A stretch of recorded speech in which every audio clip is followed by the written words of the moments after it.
مشورہ دیتا ہوں حکومت کو اور وزیر قانون کو مشورہ دیتا ہوں کہ نہ فرعون کی حکومت ساری زندگی رہی، نہ نمرود رہا، نہ جاج بن یوسف رہا، نہ یزید رہا، اور یار درباری بن کے حکمرانوں کی چاپلوسی کرتے کرتے تم یہاں تک آ گئے ہو کہ اب نبی پاک کی عزت کو ہاتھ ڈالنا شروع کر دیا ہے۔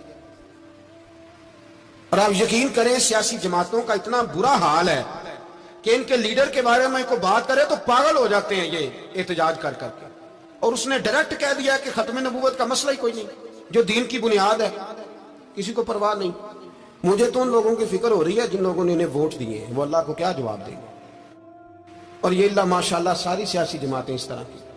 اور میرا وزیر قانون صاحب کو بھی مشورہ ہے کہ زندگی بڑی تھوڑی ہے، بڑی تھوڑی، اللہ سب کو معاف کرتا ہے، اپنے رسول کے غداروں کو معاف نہیں کرتا۔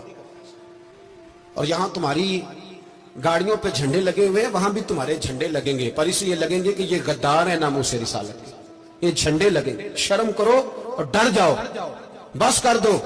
تمہارے منہ میں اب دانت پورے نہیں رہے، کوئی شوگر کا مریض ہے تو کوئی بلڈ پریشر کا، تو کوئی ہارٹ کا، تو کوئی کینسر کا۔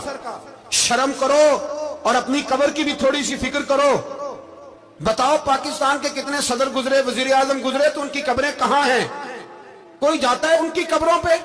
کسی کو خبر ہے؟ کیوں اپنے لیے جہنم کٹھی کرتے؟ سارا کچھ دنیا داری رہ گئی ہے، سارا کچھ صرف یہی رہ گیا۔ حضرت ابو بکر سردار تھے، حضرت عمر سردار تھے قبیلے، حضرت عثمان سردار تھے، انہوں نے سرداریوں کو ٹھوکر مار کے رسول اللہ کے قدموں میں بیٹھنا پسند کی، سرداریاں چھوڑ کے غلام بن گئے۔ تم سرداریاں بچانے کے لیے رسول اللہ کی غداری کرتے ہو، شرم نہیں آتی؟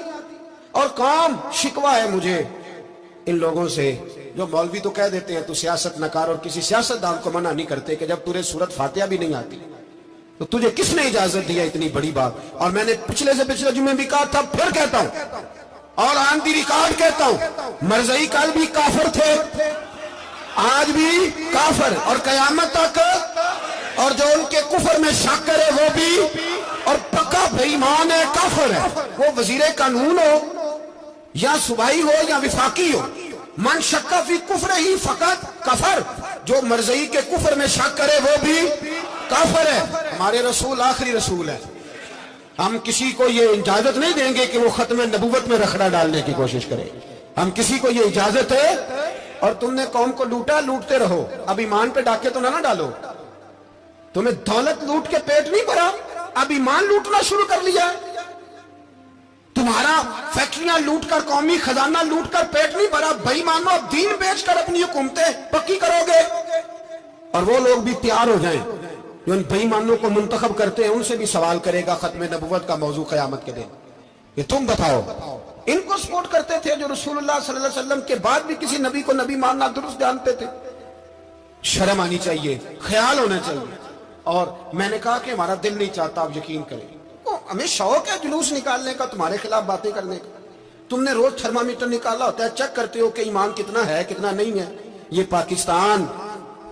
پاکستان اگر صوبہ سندھ ہے تو حضرت عبداللہ شاہ غازی کا ہے، اگر بلوچستان ہے تو حضرت بابا عبد الرحمان کا ہے، اور اگر پشاور ہے تو وہ صوفیاء کا ہے، اور اگر یہ دھرتی پنجاب ہے تو یہ داتا علی اجمیری کی ہے، یہ بابا فرید الدین کی ہے۔ اس میں کسی غدار کو قبضہ کرنے کی اجازت بالکل نہیں ملے گی۔ اور ہم وہ لوگ بھی نہیں جو چپ کر کے اندر سوتے رہیں، قوم جو کرتی ہے کرتی رہے، ہمیں پرواہ نہیں، نہ ایسی کوئی بات نہیں۔ کوئی بندہ نہ سمجھے کہ انہیں ہوش نہیں، انہیں پتہ نہیں، ہمیں سارا کچھ ہی آتا ہے۔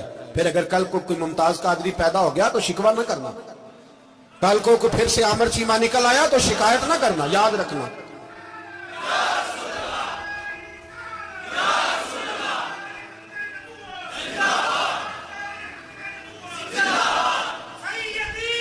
تو میرے بھائی کھل کے بولو، یا نبی رسول کے بولو صلی اللہ۔ تو یہ مشورہ ہے، جزاک اللہ۔ تو یہ تمہیں مشورہ ہے،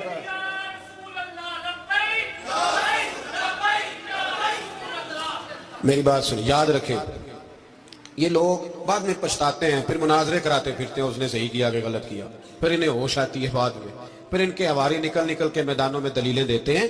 اس لیے ہمارا مشورہ ہے یہ کہ یہ اپنی حد میں رہیں، اور جو کام تمہارے ذمہ، میں نے کہا نا تم نے بڑا لوٹا، یہ قوم روز تمہیں موقع دیتی ہے لوٹنے کا، یہ موقع دیتی ہے، تو تم نے دولت لوٹ کے پیٹ نہیں بھرے، اب ایمان لوٹنے کے چکر میں آ گئے ہو۔ یاد رکھو مسلمان گناہگار ہیں، غدار نہیں ہے۔